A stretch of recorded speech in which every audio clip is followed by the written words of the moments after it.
Gabriel García Márquez fue un escritor, novelista, cuentista, guionista, editor y periodista colombiano. En 1982 recibió el Premio Nobel de Literatura. Está relacionado de manera inherente con el realismo mágico y su obra más conocida, la novela Cien años de soledad, considerada una de las más representativas de este género. Fue famoso tanto por su genialidad como escritor, así como por su postura política.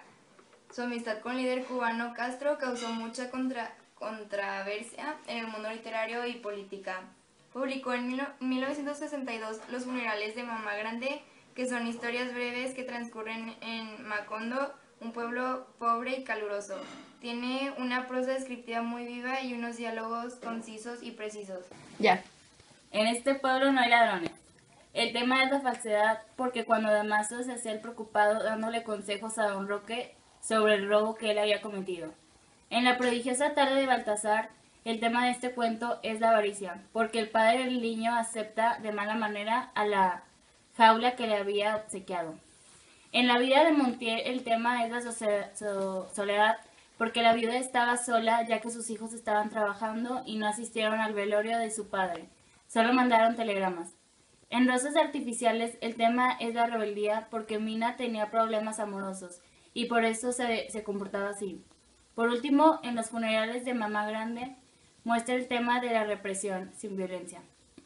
En conclusión de los temas, nuestra tesis es la injusticia en la sociedad.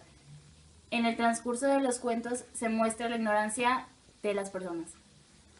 La descripción se hace con espíritu pesimista, ya que los temas son, por ejemplo, en el primer cuento llamado La siesta del martes, su tema es de luto, porque la mamá y su hija buscan la llave del cementerio para ir a visitar a su hijo que había fallecido en un robo.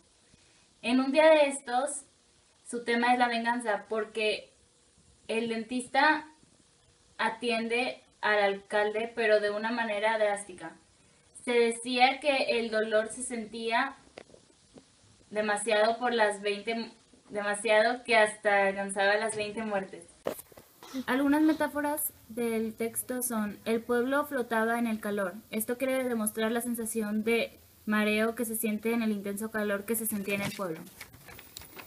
Un imperbatón es: en la salita de espera volvió a esperar su hijo. Página 22. Resumen de los cuentos. En el primer cuento, La siesta del martes, la madre y su hija viajan a Macondo a visitar una tumba, que era de su hijo y al cual mataron en un robo. El segundo es Un día de estos. Es donde un alcalde era mala persona y todos lo odiaban. Un día sintió una molestia en la muela y fue al dentista, pero el dentista no lo quiso atender. Y el alcalde, escuchar su voz, entró al consultorio e hizo que lo atendieran antes que todos. El dentista lo atendió, pero le sacó la muela sin anestesia. Entonces el dentista dijo: aquí nos pagan 20 muertos, teniente. En el otro cuento, llamado En este pueblo no hay ladrones, Damaso era joven y pobre, y su mujer era mayor que él, y estaba encinta. Para conseguir algo de dinero, roba en el balde de don Roque, pero solo encontró centavos, y decidió robar las bolas de billar. Al siguiente día, don Roque declara que además de las bolas, también se llevó 200 pesos. El aburrimiento en el bar porque ya no tenían con qué jugar, y los remordimientos, un negro forastero fue acusado del robo, hacen que Damaso decida devolverlas. Sorprendido por don Roque en el momento de hacerlo, este le reclama los 200 pesos. Usted sabe que no había nada, protesta Damaso, y don Roque le responde: te los van a sacar del pellejo, no tanto por ratero como por bruto.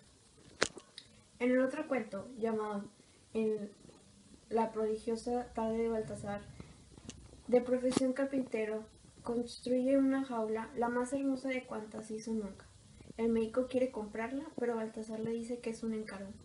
Fue el hijo de Chepa Montiel quien se la encargó, pero ahora su padre no quiere pagar el precio. Ante la desesperación del muchacho, Baltasar se la regala. De regreso a su casa, completamente borracho, cae inconsciente y además lo desvalió. La viuda de Montiel son los primeros tiempos de viudad de esta mujer que siempre vivió fuera de la realidad. Su marido se hizo rico con la traición y el terror. Ahora se ha quedado sola con su imaginación y fantasías. En otro cuento llamado En un día después del sábado, se cuenta un hecho fantástico. Acusados por el calor torrido, los pájaros penetran en las casas para morir. Acompañan la historia de las alucinaciones del párroco del pueblo y de Rebeca Buendía, así como la visita de un forastero que pierde el tren.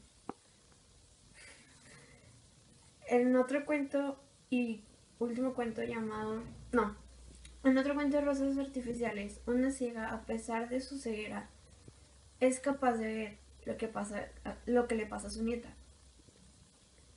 El último cuento llamado Los funerales de la mamá grande es el que relata la muerte y entierro de María del Rosario Castañeda y Montero, la mamá grande, junto con recuerdos de su vida anterior, antes de que tengan tiempo de llegar los historiadores, construyendo un relato de gran imaginación y colorido.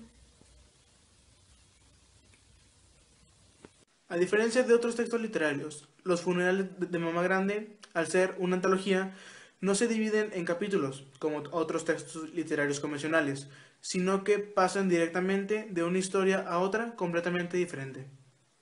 La prosopografía es un poco más variada, puesto que los personajes son siempre diferentes y se encuentran en diferentes situaciones, algunas más activas que otras o más interesantes. En cuanto a la estructura interna, cada texto o narración está dividido en planteamiento, desarrollo y desenlace.